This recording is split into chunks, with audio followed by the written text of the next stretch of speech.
Good morning students. आज मैं आपको बीकॉम सेम 3 का जो कॉस्ट अकाउंट है उसमें चैप्टर नंबर 2 जो है मटेरियल्स अकाउंट्स फर्स्ट माल सामान हिसाबो 1 उसमें मैं आपको अभी आईएमपी सम पिछले वीडियो में मैंने एक करवाया था, अभी मैं करवाने जा रही हूँ।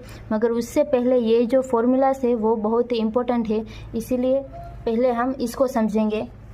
उसमें फर्स्ट है मटेरियल टर्नओवर એટલે કે માલ સામાનનો ફેરબદલી દર। तो material turnover is equal to material consumption divide by average stock. माल सामान नो वपराश भाग्या सरेराश स्टॉक। तो अभी हम लोग एवरेज स्टॉक कैसे निकालेंगे, सरेराश स्टॉक। तो average stock is equal to opening stock plus closing stock divide by 2। शुरुआतनो स्टॉक प्लस आखर स्टॉक भाग्या 2। उसके बाद ये जो है मटेरियल कंजम्पशन वो हम लोग कैसे ढूंढेंगे। तो मटेरियल कंजम्पशन माल सामान नो वपराश बराबर opening stock plus purchase minus closing stock એટલે કે શરૂઆતનો સ્ટોક प्लस खरीदी माइनस आखर स्टॉक। उसके बाद मैं ले रही हूँ सम नंबर 22 जो मोस्ट आईएमपी है। सम नंबर 22 जो है उसमें ये कहा गया है कि the following information is received from the Atul limited for the year 2006 and 2007। Atul company લિમિટેડના ચોપડામાં 2006 અને 2007ના વર્ષો માટે નીચેની માહિતી લેવામાં આવેલ છે। उसमें फर्स्ट है परचेस, वो है 2,70,000 और 2007 का नहीं दिया गया। उसके बाद एवरेज स्टॉक है 50,000, ओपनिंग स्टॉक है 40,000 और स्टॉक टर्नओवर जो है हमें ढूंढना। उसके बाद एवरेज स्टॉक 2007 में 70,000, ओपनिंग स्टॉक हमें दिया गया 60,000 और स्टॉक टर्नओवर हमें दिया गया है 10 टाइम्स।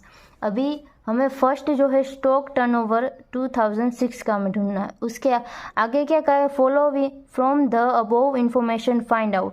फर्स्ट है stock turnover rate and cost of goods sold for the year 2006। इसका जो है स्टॉक टर्नओवर हमें ढूंढना है और उसके बाद कॉस्ट ऑफ गुड्स सोल्ड એટલે કે 2006ના વર્ષ માટે સ્ટોક ફેરબદલી દર અને વેચેલ માલની પડતર શોધવાની છે।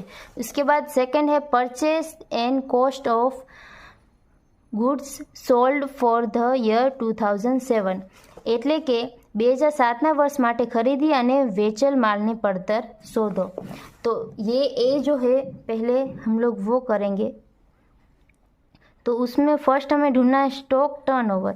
तो स्टॉक टर्नओवर जो उसका फॉर्मूला हमारा है material consumption divide by average stock. तो अभी यहाँ पे हमें एवरेज स्टॉक नहीं दिया गया है और मटेरियल कंजम्पशन भी नहीं दिया गया है, इसीलिए फर्स्ट हम लोग ढूंढेंगे मटेरियल कंजम्पशन એટલે કે माल सामानનો वपराश। तो वो हम लोग कैसे ढूंढेंगे। तो फॉर्मूला था opening stock plus purchase minus closing stock એટલે કે શરૂઆતનો સ્ટોક प्लस खरीदी माइनस आखर स्टॉक। तो यहाँ पे हमें ओपनिंग स्टॉक दिया गया है वो है 40,000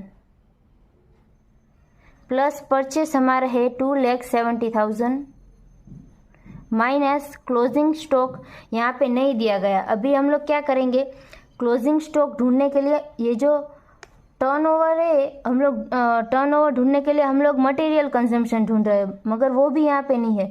अभी यहाँ पे हम लोग एक्स लिख देंगे, क्यों, क्योंकि अभी हमें क्लोजिंग स्टॉक ढूंढना पड़ेगा और एवरेज स्टॉक जो है वो भी यहाँ पे दिया गया है, मगर वो हम सीधा सीधा ले सकते हैं, मगर हमें ये जो क्लोजिंग स्टॉक है वो ढूंढना है, इसीलिए हम लोग फॉर्मूला यूज़ करेंगे ये वाला।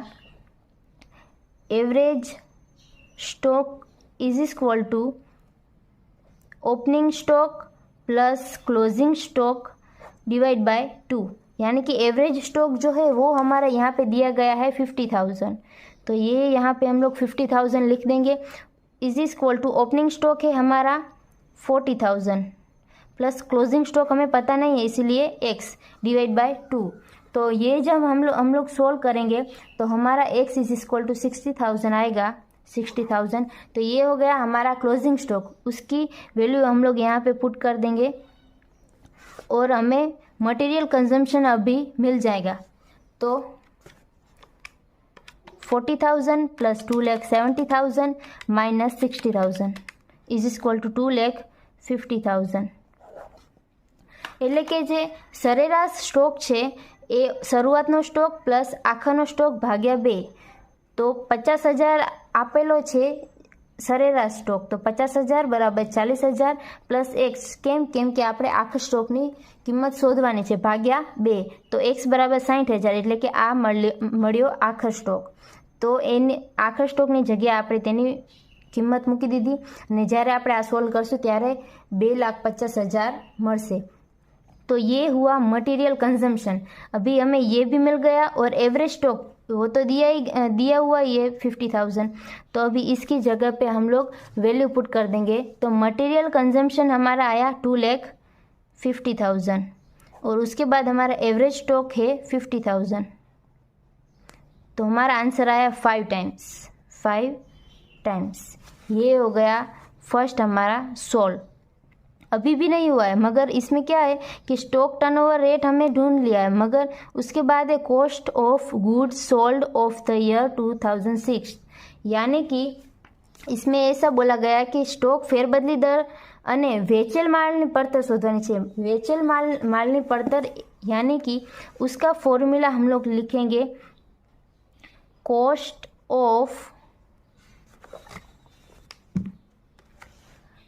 Of good sold. इसमें हमें कॉस्ट ऑफ गुड सोल्ड्स ढूंढना है, मगर हमने ये जो सम किया उसमें ये जो मटेरियल कंजम्पशन है ना, वही हमारा कॉस्ट ऑफ गुड सोल्ड है। अभी सेकंड है purchase and cost of good sold for the year 2007, એટલે કે 2007 માટે खरीदी અને વેચેલ માલની પડતર શોધો। यानी कि यहाँ पे हमें परचेस ढूंढना है, मगर हम ऐसा फाइंड आउट करेंगे कि परचेस जो है वो हमारे कौन से फॉर्मूला में आता है, तो वो आता है हमारा मटेरियल कंजम्पशन जो है उसमें हम लोग लिखते हैं opening stock plus purchase minus closing stock. એટલે કે માલ સામાનનો વપરાશ બરાબર શરૂઆતનો સ્ટોક પ્લસ ખરીદી माइनस आखर स्टॉक। तो यहाँ पे ओपनिंग स्टॉक है हमारा 60,000, तो ये हमने लिख दिया 60,000। अभी परचेस हमें पता नहीं है, इसीलिए एक्स माइनस आखर स्टॉक यानी कि क्लोजिंग स्टॉक। यहाँ पे क्लोजिंग स्टॉक हमें ढूंढना पड़ेगा, क्यों? क्योंकि यहाँ पे नहीं दिया गया, यहाँ पे एवरेज स्टॉक दिया गया है। तो average stock is equal to opening stock plus closing stock divide by 2, એટલે કે સરેરાશ સ્ટોક बराबर શરૂઆતનો સ્ટોક प्लस आखर स्टॉक भाग्या 2। यानी कि यहाँ पे एवरेज स्टॉक हमें दिया गया है वो है हमारा 70,000, तो 70,000 is equal to opening stock हमें दिया है 60,000 प्लस एक्स डिवाइड बाय 2। तो इसको हम जब सोल्व करेंगे तो हमारा आंसर आएगा 80,000। तो ये जो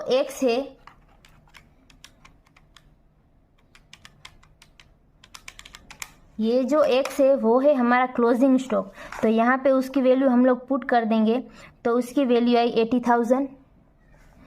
अभी मटेरियल कंजम्पशन यानी कि माल सामाननो वपराश, अभी यहाँ पे मटेरियल कंजम्पशन है वो नहीं दिया गया, मगर स्टॉक टर्नओवर दिया गया, वो है हमारा 10 टाइम्स। यानी कि ये जो स्टॉक टर्नओवर है એટલે કે माल सामाननो फेर बदली दर, उसका फॉर्मूला है material consumption divide by average stock. तो यहाँ पे हमें 10 दिया गया, मगर ये जो मटेरियल कंजम्पशन है वो हमें पता नहीं है, वो हम लोग ढूंढेंगे। और एवरेज स्टॉक हमें यहाँ पे दिया गया है कि एवरेज स्टॉक हमारा 70,000 है। तो उसके हिसाब से हमारा एक्स आएगा 7 लाख। तो ये जो है अमाउंट वो है हमारी मटेरियल कंजम्पशन। तो ये हम लोग यहाँ पे लिख देंगे 7 लाख। तो अभी हम लोग एक्स की वैल्यू निकालेंगे। तो 7,000 माइनस 60,000 प्लस 80,000, इसीलिए हमारा एक्स आएगा